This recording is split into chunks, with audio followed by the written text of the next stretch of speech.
अगर आप ग्रेजुएट हैं और अच्छी जॉब की तलाश में हैं तो ये वीडियो आपके लिए है।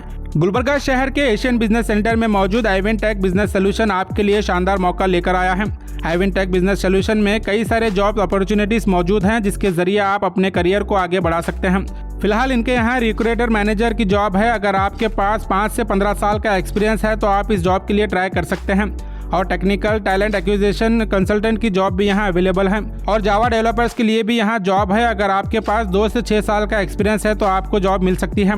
जूनियर टैलेंट एक्विजिशन कंसल्टेंट के लिए फ्रेशर भी यहाँ जॉब के लिए अप्लाई कर सकते हैं।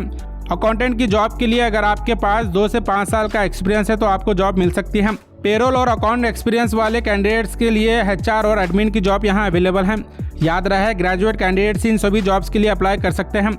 अगर आप इंटरेस्टेड हैं तो Gulbarga Asian business centre 2nd floor को विजिट करें। दोपहर 2 बजे से 5 बजे तक मंडे टू थर्सडे या वॉक-इन इंटरव्यू रहेगा। और आप अपना रिज्यूम स्क्रीन पर दिए गए मेल ID पर भी भेज सकते हैं या फिर आप स्क्रीन पर दिए गए नंबर पर कॉन्टैक्ट करें।